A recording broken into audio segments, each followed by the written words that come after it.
Welcome to Bihar matters. आज हम एक बहुत ही महत्वपूर्ण डीप डाइव करने वाले हैं। हाँ, स्वागत है सभी का इस नए एनालिसिस में।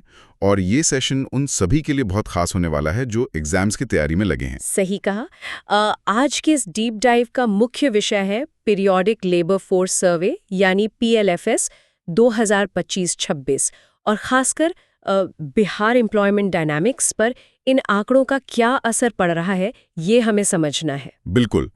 देखिए, हमारा मिशन यहाँ बहुत साफ है, इन जटिल आंकड़ों को बिल्कुल सरल और एग्जाम ओरिएंटेड तरीके से समझाना। राइट। जो भी विद्यार्थी BPSC, SSC, railway, Bihar, CGL, BSSC, SI और टीचर एग्जाम्स की तैयारी कर रहे हैं, उनके लिए MoSPI के इन नए अपडेट्स को जानना बेहद अनिवार्य है। परीक्षा में सीधे सवाल यहीं से आते हैं। हाँ, सीधे सवाल आते हैं, लेकिन हमें इनको सिर्फ रटना नहीं है।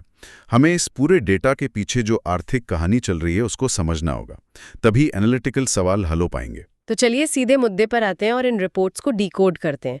सबसे पहले बात करते हैं जनवरी 2025 में MoSPI मतलब Ministry of Statistics and Programme Implementation द्वारा PLFS की मेथोडोलॉजी में किए गए सबसे बड़े बदलाव की। ये बहुत बड़ा शिफ्ट है। पहले क्या होता था कि हमें सिर्फ शहरी क्षेत्रों के लिए त्रैमासिक यानी क्वार्टरली रिपोर्ट्स मिलती थी। हाँ, और अब गांव और शहर दोनों के लिए मासिक एस्टिमेट्स यानी मंथली डेटा जारी किए जाएंगे। तो एक एग्जाम सेटर या पॉलिसी बनाने वालों के नजरिए से देखा जाए तो इस बदलाव का असल प्रभाव क्या निकल कर आता है? इसे ऐसे समझिए कि ये बदलाव हमारी डेटा गैदरिंग प्रोसेस को पूरी तरह से रियल टाइम बना रहा है। एक समय था जब गांव के आंकड़े साल में सिर्फ एक बार आते थे। मान लीजिए किसी साल गांव में सूखा पड़ गया या बाढ़ आ गई, जिससे खेती पर आधारित रोजगार बुरी तरह प्रभावित हो गया। वही तो, सरकार को इस आफत की सटीक आर्थिक जानकारी महीनों बाद मिलती थी। जब रिपोर्ट्स आती थी तब तक राहत पहुंचाने का सही समय निकल चुका होता था। ये पॉइंट बहुत प्रैक्टिकल लग रहा है मुझे। अगर मासिक आंकड़े आएंगे तो सरकार के पास तुरंत एक्शन लेने की शक्ति होगी। अगर किसी एक महीने में दिखता है कि रूरल एम्प्लॉयमेंट अचानक गिर रहा है तो उसी वक्त MNREGA जैसे कार्यक्रमों के लिए फंड्स बढ़ाए जा सकते हैं। बिल्कुल। ये तो वैसा ही हो गया जैसे कोई अंधेरे में गाड़ी चला रहा हो और अचानक उसे एक लाइव GPS मिल जाए जो रियल टाइम ट्रैफिक बता दे। ये लाइव GPS वाली एनालॉजी एकदम सटीक है। नीति निर्माता अब पुराने नक्शे की जगह लाइव डेटा पर डिसीजन ले पाएंगे, और यही वजह है कि परीक्षाओं में इस बदलाव पर सीधे सवाल बन सकते हैं। सही बात है। अब देखिए, क्योंकि हमने डेटा पढ़ने के नए तरीके पर बात कर ली है तो उन बुनियादी शब्दों को भी समझ लेना चाहिए जो इन रिपोर्ट्स का बेस होते हैं। हाँ, अक्सर सरकारी परीक्षाओं में कुछ टर्म्स बार बार घूम फिर कर आते हैं और इनमें कंफ्यूजन बहुत होता है। तो कोशिश करते हैं कि आज दिमाग में इनकी परिभाषा बिल्कुल क्लियर हो जाए। शुरुआत करते हैं LFPR से, लेबर फोर्स पार्टिसिपेशन रेट। अगर इसे किसी आसान उदाहरण से समझाना हो तो आप कैसे समझाएंगे? चलिए इसको एक क्रिकेट स्टेडियम के उदाहरण से समझते हैं। मान लीजिए एक बहुत बड़ा स्टेडियम है जिसमें हजारों लोग बैठे हैं। ये पूरा स्टेडियम देश की कुल आबादी को दर्शाता है। कुल आबादी। अब इस आबादी में बच्चे भी हैं, रिटायर्ड बुजुर्ग भी हैं और कुछ ऐसे लोग भी हैं जिन्हें खेलने में कोई दिलचस्पी नहीं है, वो बस मैच देखने आए हैं। लेकिन कुछ लोग ऐसे हैं जो ग्राउंड पर जाकर खेलना चाहते हैं। राइट। कुछ तो पहले से ग्राउंड पर खेल रहे होंगे और कुछ बाउंड्री लाइन पर पैर पहनकर खड़े होंगे, अपनी बारी का इंतजार कर रहे होंगे। एग्जैक्टली। तो कुल आबादी का वो हिस्सा जो या तो काम कर रहा है या फिर काम की तलाश में एक्टिव रूप से लगा हुआ है, उसे LFPR कहते हैं। जो लोग इकोनॉमिकली एक्टिव नहीं हैं, वो इस रेट का हिस्सा ही नहीं होते। ये दिमाग में छप जाने वाला उदाहरण है। जो ग्राउंड में है और जो बाउंड्री पर एक्टिव है वो सब LFPR है। इसके बाद अगला टर्म आता है WPR यानी वर्कर पॉपुलेशन रेशियो। WPR को स्टेडियम वाले उदाहरण में फिट करना हो तो ये बहुत आसान है। WPR का सीधा सा मतलब है कि स्टेडियम की कुल आबादी में से असलियत में कितने लोग मैदान के अंदर फील्ड पर खेल रहे हैं। यानी जो लोग असल में काम पर हैं, जिनके पास रोजगार है, वही WPR बनाते हैं। एकदम सही समझ किया आपने। WPR सिर्फ उन्हीं लोगों को गिनता है जिन्हें काम मिल चुका है। और इसी से तीसरा और सबसे चर्चित टर्म निकल कर आता है UR, जिसे हम अनएम्प्लॉयमेंट रेट या बेरोजगारी दर कहते हैं। अगर इसी एनालॉजी को आगे बढ़ाएं तो UR का मतलब वो लोग हुए जो बाउंड्री लाइन पर पैड पहनकर खड़े तो हैं, खेलने के लिए तैयार हैं, लेकिन उन्हें टीम में जगह नहीं मिल रही है। वो लेबर फोर्स का हिस्सा है पर बेरोजगार है। यहाँ एक बहुत महत्वपूर्ण टेक्निकल ट्रैप है जहाँ अक्सर परीक्षाओं में स्टूडेंट्स फंस जाते हैं। बेरोजगारी दर का आकलन पूरी आबादी पर नहीं होता है, इसे सिर्फ LFPR के आधार पर कैलकुलेट किया जाता है। अच्छा, यानी अगर स्टेडियम में बैठा कोई व्यक्ति खेलना ही नहीं चाहता, हाँ। तो उसे बेरोजगार नहीं माना जाएगा। UR सिर्फ उन लोगों का प्रतिशत है जो लेबर फोर्स में शामिल हैं, लेकिन जिन्हें रोजगार नहीं मिला। वही मैं कहना चाह रहा हूँ। और एक और बड़ा कंफ्यूजन जो हमेशा इन डेटा टेबल्स को पढ़ते वक्त होता है, वो है समय सीमा का। एक टर्म लिखा होता है यूजुअल स्टेटस और दूसरा होता है करंट वीकली स्टेटस, जिसे CWS कहते हैं। हाँ, एक ही आंकड़ा इन दोनों फॉर्मेट्स में बिल्कुल अलग दिखता है। इस फर्क को कैसे याद रखा जाए? यूजुअल स्टेटस एक लंबे समय का आकलन है। ये पिछले 365 दिन यानी 1 साल की स्थिति बताता है। अगर किसी व्यक्ति ने पिछले 1 साल में ज्यादा समय तक कोई काम किया है तो उसे रोजगार प्राप्त माना जाएगा। ये तो मैक्रो ट्रेंड हो गया जो सालाना रिपोर्ट्स में आता है। हाँ। इसे हम क्रिकेट के टेस्ट मैच की तरह देख सकते हैं, जहां लंबे समय का प्रदर्शन मायने रखता है। वो 1 घंटे का भी काम मिला या नहीं। सही कहा। इसलिए CWS ज्यादा वॉलेटाइल होता है और करंट स्थिति को तुरंत दर्शाता है। मासिक और त्रिमासिक रिपोर्ट्स हमेशा CWS पर आधारित होती हैं। टेस्ट मैच और T20, अब ये दोनों फॉर्मेट्स हमेशा याद रहेंगे। अब इन्हीं परिभाषाओं की नींव पर नेशनल डेटा 2024-25 की तरफ चलते हैं। चलिए देखते हैं आंकड़े क्या कहते हैं। 15 वर्ष और उससे अधिक आयु वर्ग के लिए जो all India usual status data आया है, वो काफी बदलाव दिखा रहा है। LFPR 57.9% से बढ़कर सीधे 60.1% हो गया है। और WPR भी पीछे नहीं है, ये 56% से 58.2% पर पहुंच गया है। सबसे ध्यान देने वाली बात यह है कि इन दोनों में वृद्धि के बावजूद बेरोजगारी दर यानी UR 3.2% पर बिल्कुल स्थिर है। अगर हम इसके पीछे की कहानी पढ़ें तो इसका क्या अर्थ निकलता है? अगर इन आंकड़ों को जोड़कर देखा जाए तो ये एक बहुत सकारात्मक संकेत है। LFPR का 60% तक पहुंचने का मतलब है कि अब पहले से कहीं ज्यादा लोग अर्थव्यवस्था में अपना योगदान देने के लिए आगे आ रहे हैं। भारत जैसी आबादी में LFPR में 1-2% का उछाल आने का मतलब ही करोड़ों नए लोग लेबर फोर्स में शामिल होना है। और सबसे अच्छी बात यह है कि WPR भी उसी अनुपात में बढ़ा है। और क्योंकि UR 3.2% पर रुका हुआ है, इसका सीधा निष्कर्ष ये निकलता है कि जो करोड़ों नए लोग लेबर फोर्स में एंटर कर रहे हैं, हमारी इकोनॉमी उनको अब्जॉर्ब करने में सफल हो रही है। उन्हें काम मिल रहा है, तभी बेरोजगारी दर में कोई बड़ा उछाल नहीं आया। लेकिन यहाँ एक ट्विस्ट है। ये तो टेस्ट मैच वाला यूजुअल स्टेटस हो गया। हाँ, जैसे ही हम T20 वाले डेटा यानी अर्बन CWS पर नजर डालते हैं, तस्वीर एकदम बदल जाती है। शहरों में LFPR सिर्फ 51% है और वहां का UR 6.7% है। यूजुअल स्टेटस का 3.2 और अर्बन CWS का 6.7। इस विरोधाभास को समझने के लिए एनालिटिकल सोच चाहिए।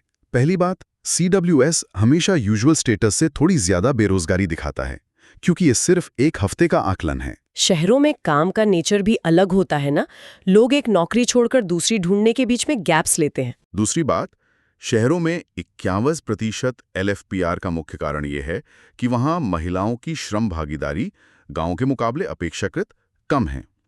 और 6.7% बेरोजगारी दर इसलिए दिखती है क्योंकि शहरों में लोग ज्यादा एजुकेटेड होते हैं।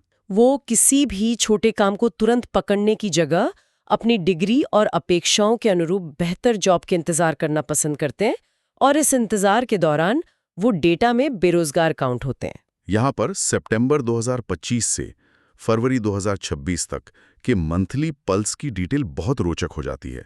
इस मासिक पल्स के अनुसार नेशनल UR CWS आधार पर 5.2% पर स्थिर है। लेकिन जब इसको डिवाइड करते हैं तो गांव में बेरोजगारी 4.6% है और शहरों में ये 6.8% का आंकड़ा छू रही है। गांव में बेरोजगारी कम क्यों दर्ज हो रही है? इसका सबसे बड़ा कारण है मौसमी कृषि बदलाव, जिसे सीजनल एग्रीकल्चरल ट्रांजिशन कहते हैं। गांव की आर्थिक संरचना मूल रूप से खेती पर टिकी है। जब फसलों की बुआई और कटाई का समय आता है तो गांव में लगभग हर हाथ को काम मिल जाता है। तब बेरोजगारी दर तेजी से नीचे आती है। पर शहरों में सिचुएशन अलग है। शहरों का 6.8% UR सर्विस सेक्टर में चल रही कड़ी प्रतिस्पर्धा का नतीजा है।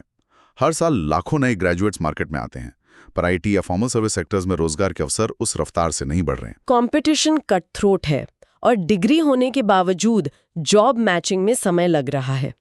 अब आते हैं इस विश्लेषण के उस हिस्से पर जो हमारे स्टूडेंट्स के लिए सबसे ज्यादा हाईलाइट होने लायक है, Bihar specific data. Bihar economic survey 2024-25 के आंकड़े ये सच में किसी चमत्कार से कम नहीं लगते। बिहार ने पूरे भारत में श्रम भागीदारी में सबसे रैडिकल ग्रोथ दर्ज की है।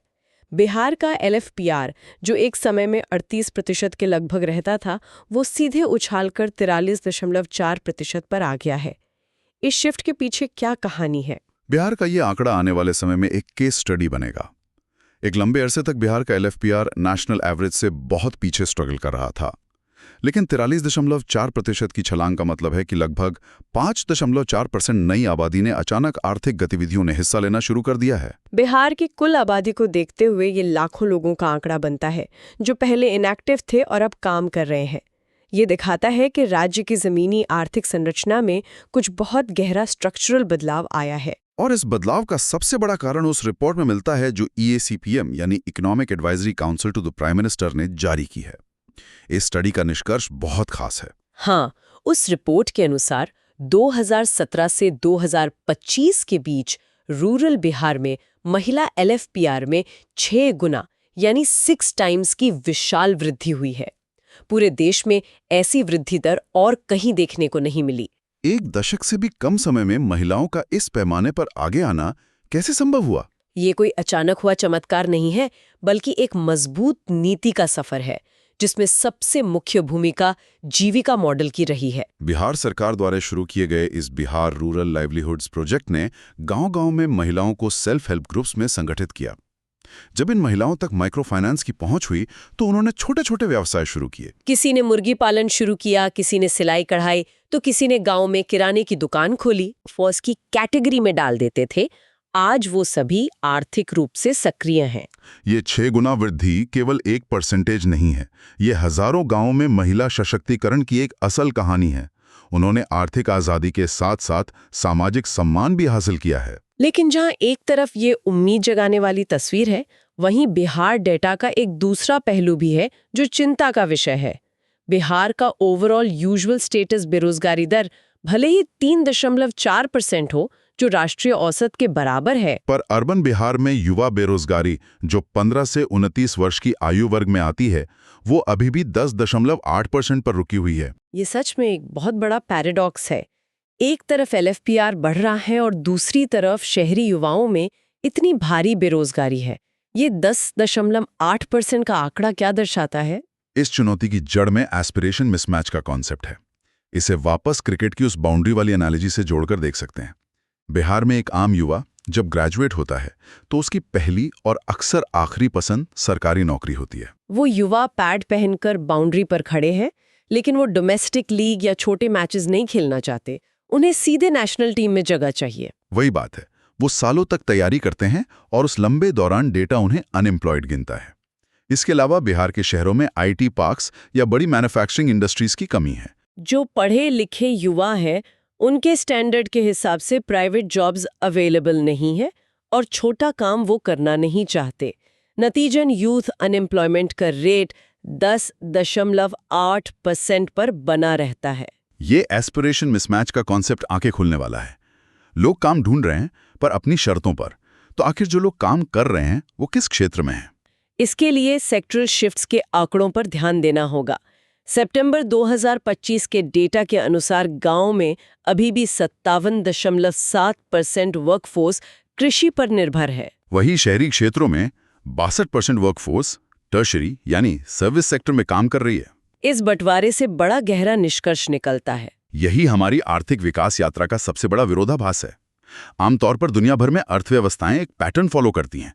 लोग खेती छोड़ते हैं, मैन्युफैक्चरिंग में जाते हैं और फिर सर्विस सेक्टर की तरफ बढ़ते हैं। लेकिन भारत और विशेष रूप से बिहार में एक अलग ही ट्रेंड दिखा। लोग खेती से निकलकर सीधे सर्विस सेक्टर में लैंड कर गए।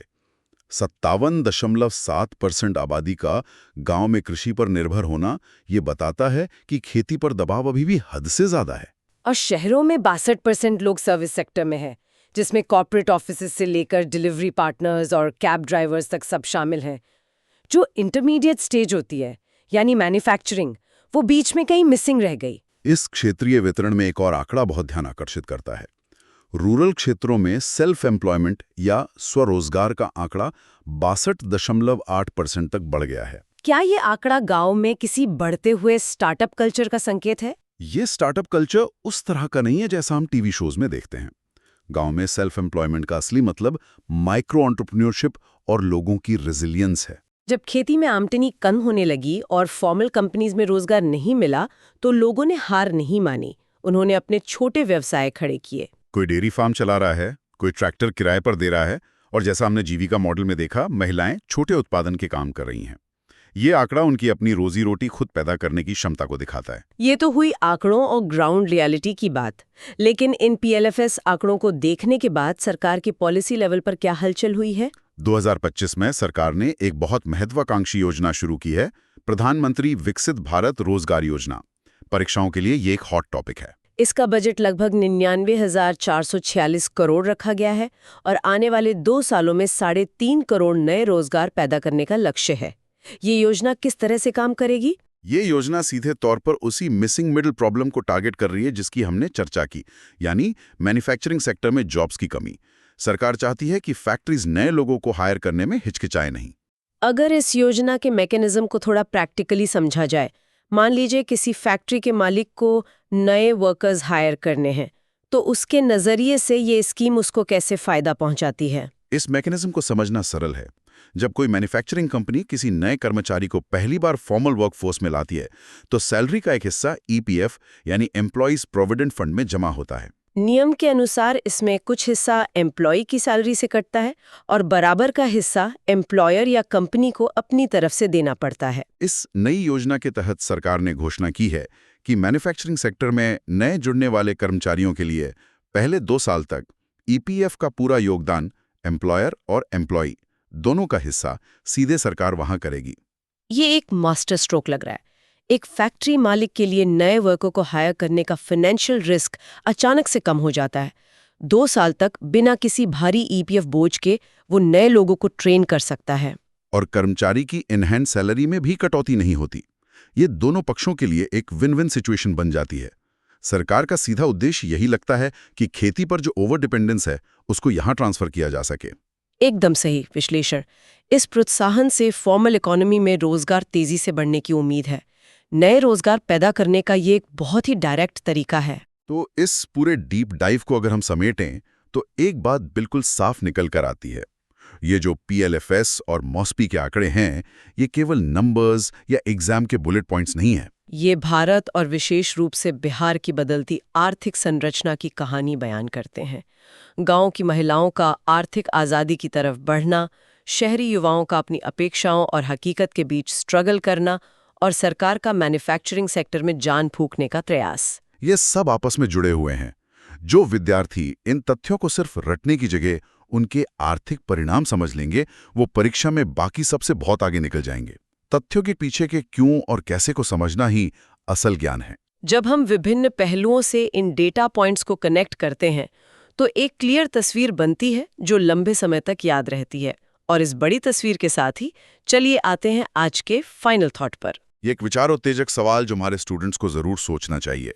सरकार की सबसे बड़ी एम्प्लॉयमेंट स्कीम PM विकसित भारत रोजगार योजना पूरी तरह से मैन्युफैक्चरिंग सेक्टर पर केंद्रित है, लेकिन आज का डेटा ये भी साफ दिखाता है कि शहरी रोजगार का 62% हिस्सा सर्विस सेक्टर में है। और सबसे ज्यादा शहरी बेरोजगारी जो 6.8% है, वो भी वही है। तो आगे चलकर क्या हमें सर्विस सेक्टर के लिए भी ऐसी ही किसी आक्रामक आर्थिक नीति की आवश्यकता पड़ेगी ताकि वहां संघर्ष कर रहे युवाओं को आगे बढ़ने का ठोस मौका मिल सके? ये एक बेहद महत्वपूर्ण प्रश्न खड़ा करता है।